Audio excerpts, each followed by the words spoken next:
talking about a condition called Asperger's. Many people confuse it with autism, but we have the director of Kipepeo Therapies. Her name is Trixie, who's here to shed more light on this particular condition, how to deal with it, how to live with it, how to live with people living with this particular condition, and exactly what you can do to diagnose it early, if at all, and how to make maximize your situation with it. How are you doing? I'm doing fine, thank you. Good to have you here. Thank you for having me. Pleasure to be here. Autism, there's a very thin line between autism and Asperger's. Yes. I hope I'm pronouncing that Yes. right. Asperger's. Maybe you can begin by defining what Asperger's is before you tell us exactly what is the difference. Okay, let me tell you what autism is, because Asperger's is part of autism. So autism is defined as a spectrum, autism spectrum disorder, and Asperger's is the higher functioning side of that.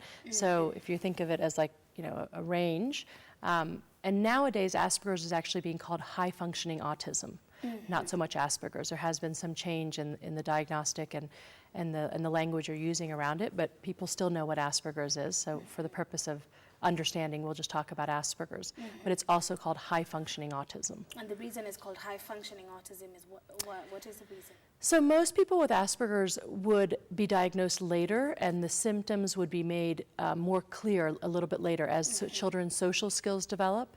Many of these people with Asperger's may never be diagnosed, and as adults maybe get diagnosed, or maybe they'll watch the show today and wonder, oh wait, maybe I have Asperger's. So they've managed to get through the world and somehow, you know, figure out the system and find coping skills without a diagnosis and extra help, although that's not ideal.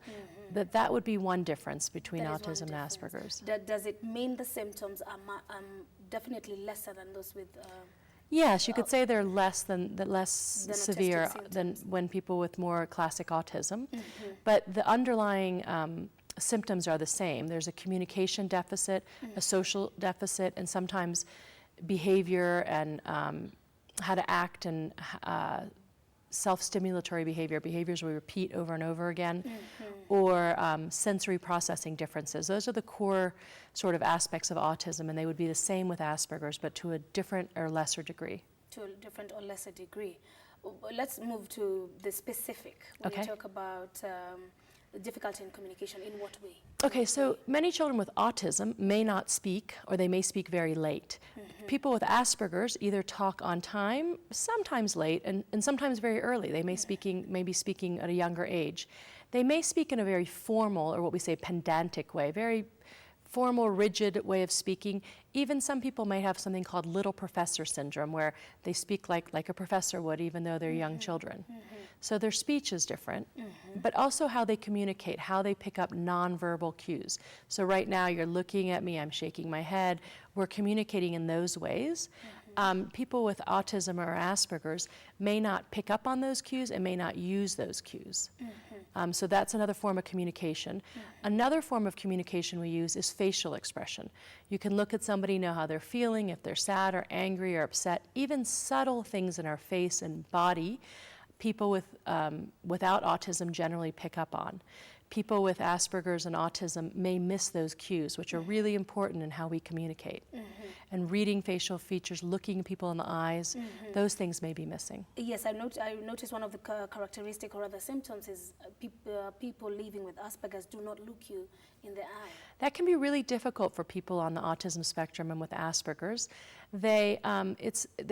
It's often explained that I can either look at you or listen to you, but I can't do both.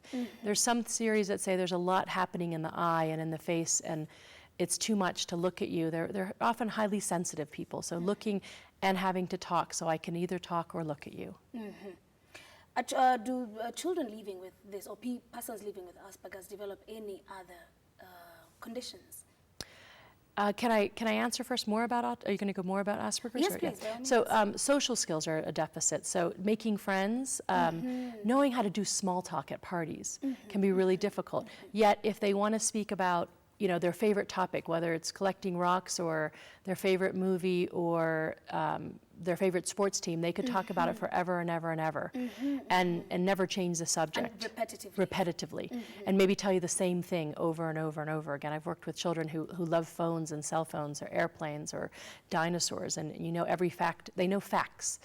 People on the spectrum, and particularly with Asperger's, are very good at collecting facts and memorizing things. That's a real strength, which, That's a strength. yeah, but it can be a deficit if you're trying to have a conversation and all you're hearing about is rocks or airplanes over and over again. So it gets a little bit awkward Yeah, socially. yeah. And they're also very literal. So if you say, we always use things in conversation. If I say it's raining cats and dogs, they may look outside for the cats and dogs. So that literal, if you try to use sarcasm, it may be missed. So that's also really important. That's another form of language and communication that people with Asperger's struggle with. Yeah. You want to add more? It's fine. Motor skills problems. So Yes. many people, and this is the difference between Asperger's and autism generally. Many people with Asperger's may have odd posture, they may use their body in funny ways, they may turn their back on the speaker, they may have poor coordination or be clumsy. They may be very disorganized, keeping their papers and their notebooks and schoolwork organized, poor handwriting. And like I mentioned, sensory issues. So that's how you process information from the environment through your senses, through taste, touch, smell, textures of food, noise, a lot of commotion, going somewhere busy, a busy shopping area, a busy fair or festival or family event, the market. Those things can be really difficult. So yes, sorry, I wanted to add that. No, that's fine. And before we move on to the next question that I'd asked about developing other conditions, Yes. the feature we watched earlier, Yes. the gentleman sort of Yes. had fits. I don't know if Yes, that's the yes. correct tremors of fits. Yes, Why what we is often that? call fits is called convulsions, or Convulsions. it's called epilepsy, and that is an epileptic seizure. Some people with autism or Asperger's, and people who don't have autism, you know, just you or I could have epilepsy as well, but that's a neurological condition that can be. You can have autism and fits. You can have autism and something else. Asperger's, usually you see things like anxiety, depression, obsessive compulsive disorder, and ADD or ADHD, attention deficit disorder. Those are some of the things you see more often with Asperger's, particularly anxiety and depression. And that's often caused by the fact they want to fit in socially. They want to make friends, but they don't know how to. And social situations can cause a lot of anxiety. And especially when children start hitting puberty and go through hormonal changes, it can be really difficult. And anxiety and depression, obsessive compulsive disorder shows up at that time often. So the tremors are not necessarily that, they're not triggered by the fact that somebody has No, it's just something that somebody with autism could also have. And actually you would see it more in classic autism than Asperger's, but there's no, it's just one other thing that somebody could have, but somebody without autism can also have fits. Can also Yeah, have that. yeah. And when you talk about all these other disorders, how do you help them fit in? Because you're talking Yeah. about the social awkwardness, you Yes. know, just trying to fit in, and Yes. it's really difficult. How do you help persons with Asperger's fit in? Well, for starters, many people with Asperger's go undiagnosed. So I'm sure there's many adults all over the world, and in Kenya in particular, that have never been diagnosed. People we know, people in our families, in our workplaces that have Asperger's that were never diagnosed. And they've just struggled and somehow coped and managed through the system. But a diagnosis can help them understand themselves better, and it can also help them learn tools. So there's a lot of resources now online, in the communities that are starting. I run social skills groups for children. So you actually teach social skills, and you actually teach coping mechanisms for anxiety. You teach children how to communicate differently. Why acting like a horse, or having an imaginary friend, or being a cat or a dinosaur, or talking about movies nonstop isn't going to make you friends, or if you're always right about something, how that isn't going to help, and how to communicate better. So you do a lot of practice and role play, videos, exercises you can teach kids, and it can be from all different levels. For younger children, it may be more play-based. For older children, it may be more sharing and helping them understand it and experience it and practice it. But also it's about putting supports in place. So these children are often children with autism and adults with autism are visual learners. So they learn more through what they see than what they hear. or what they feel, like feeling things and trying things. So you want to provide a learning or a work environment that's more visual, that has more experiential things, rather than sitting in class and just hearing things. You want to provide a lot of structure and routine. You need to teach people with autism to be flexible, because they often get very rigid in their ways of being. But you can focus on their strengths. Find out what someone's good at. Many of our kids are really good at art or at computers or whatever they're really good at, and use that as a strength to teach them. And teach conversational rules, how to be a good friend. Address their sensory needs. You can provide them something to play with, fidget toys, what we call, or a ball to sit on, or a seating device, or let them stand while they do their work. Provide lots of breaks for them. So there's lots of things you can put in place. Reward their positive behaviors, reward what they're good at, and support what they need help in. So that's sort of how we would address anybody with autism, but primarily focusing on Asperger's. Do you need, in cases of kids, do they necessarily need a special class for them, or they can just easily fit in with the others? It's a great question. Well, we're talking in the Kenyan context, so we'll talk about, here in Kenya, when we talk about more classic autism, and all autism, early intervention is the key. The earlier, 2 and 3 is a great age to be diagnosed with more classic autism. Asperger's might not be diagnosed till 5, 6, 7, even older, but that's because the social skill is such a key part. And because these kids are talking, you might miss some of their, what we usually see the reason a child with autism gets referred is they're often not talking, or they have very delayed speech. So that's how they get into sort of how they get a referral for support and assessment. While kids with Asperger's, they're managing, they're talking, they're getting by. They might be a little awkward or socially different, but then when their social skills really start forming and they get a little bit older, it's when it starts sticking out more. But the earlier we diagnose these kids, the more help there is. And so the question about integrating into a regular classroom depends on the level of the child's needs. If they have other conditions, if they have severe epilepsy, or if they have intellectual disabilities, if they have other issues as well, they may have a harder time fitting into a typical classroom and need more a special education classroom or a special education school. If people with Asperger's are generally in regular classrooms, they're usually falling through the cracks. You see these kids, I'll get them referred, they're very bright sometimes, and so they're getting the work, but maybe they're not turning in their homework. They're very disorganized. Their handwriting is very poor. They don't play with other kids on the playground. So there's something that's off, but they somehow manage, but just barely, So you hear the teacher say something's off. They know something, but they don't know what, and they don't know how to help these kids. So in Asperger's autism's a little more blatant, maybe, or a little bit more clear. So somebody knows something's wrong. With Asperger's, many of these kids don't get the help. So shows like this are really important to raise awareness so that you can help support these kids. I have a close friend here who is okay if I share about her. Definitely, her name is Abby Brooke, and she has a program called Walking Autism, where she's walking around Kenya to raise awareness about autism, and she has Asperger's. But she spent her whole childhood being misdiagnosed, going from one school to another, not fitting in, being bullied. These kids are really at risk for being bullied.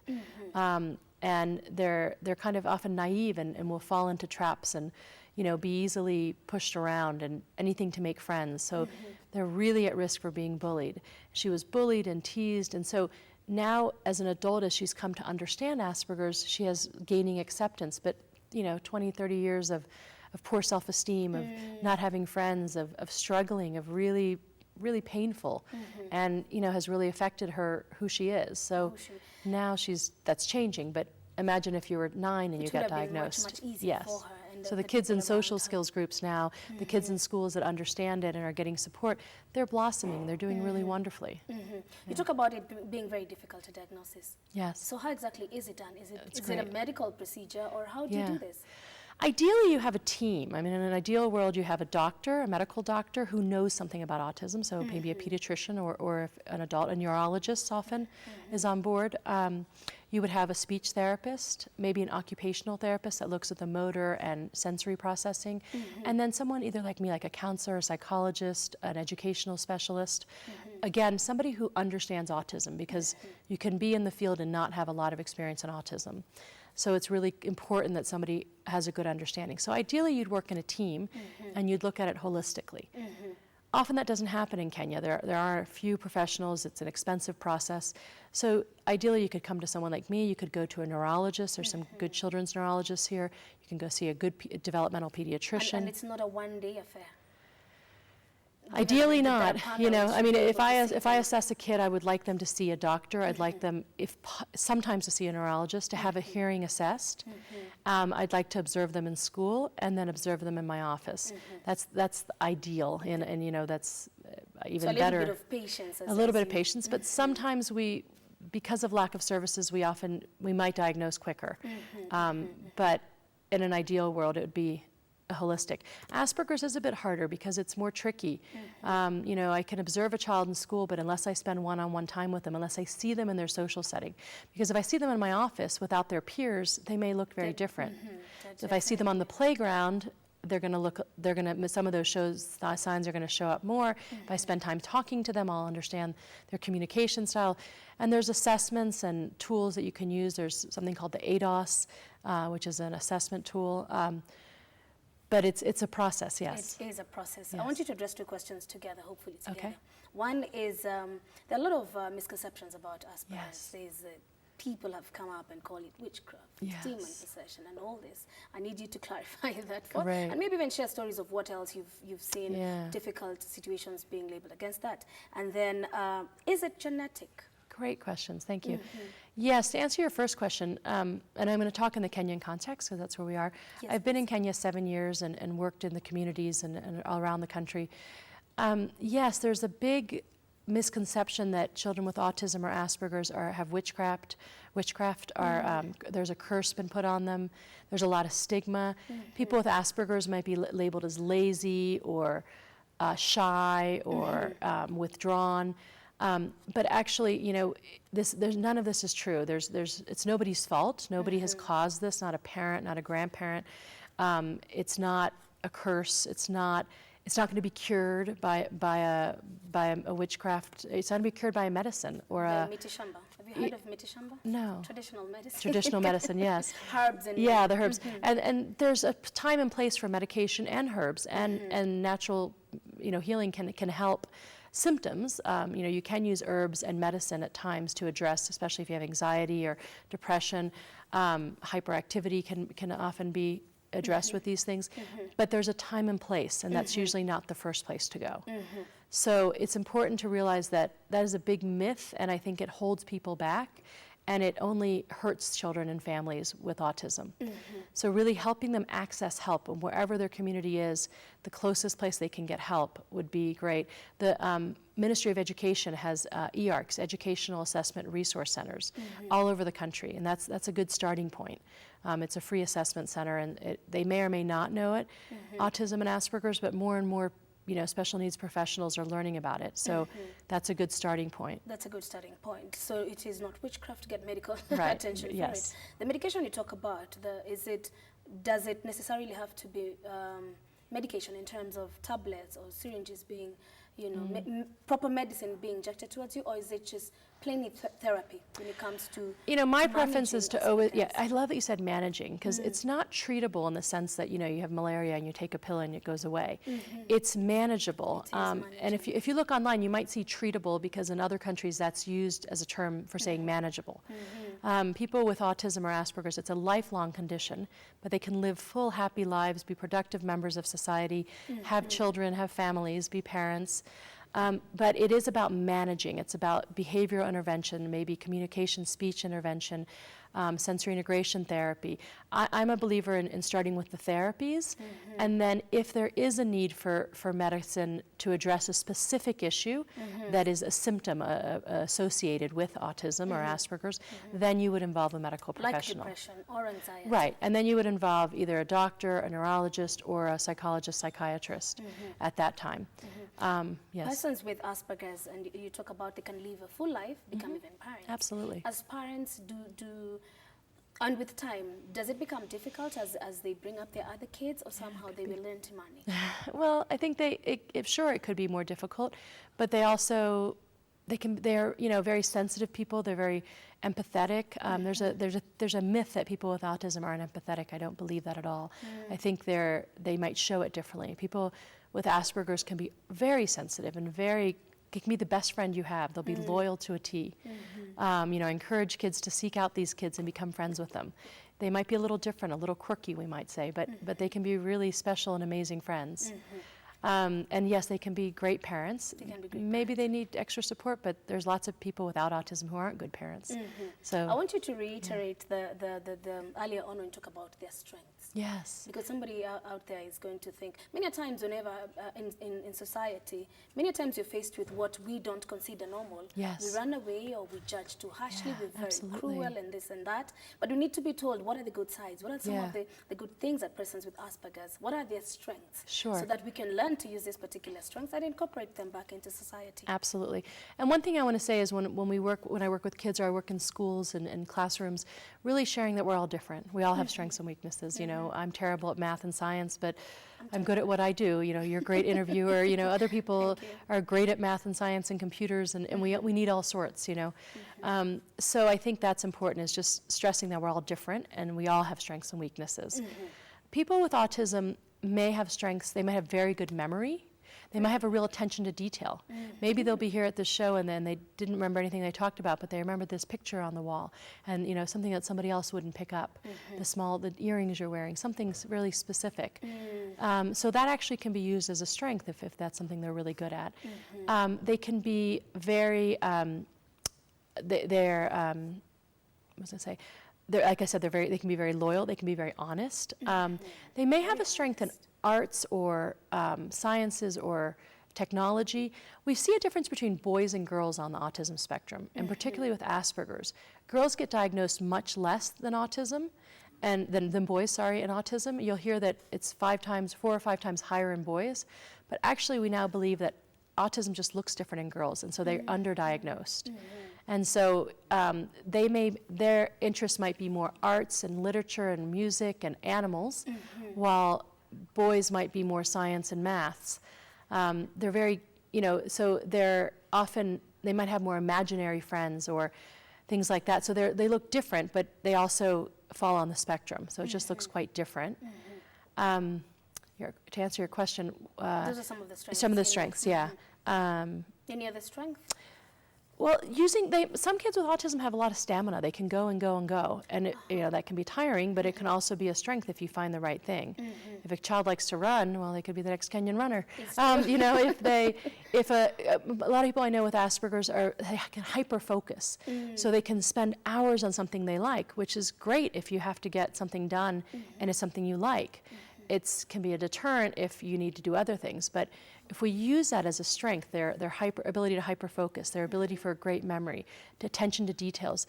I have this friend of mine, Abby, is an artist. I mean, her art's beautiful because she's so, you have to be a perfectionist to be an artist, right? True. And so, in music, she's really good at remembering all music. I mean, she does DJing. If you remember all music and you know how to, those are strengths you can use. Those are strengths you can use. Right. How do we, as society, what can you tell us as a society to change ourselves so that we can be able to live better with people living with Asperger's? And I would say this with Asperger's, autism, and anybody who's different with any special need, whether it's a clear physical disability or it's something you're not so clear on.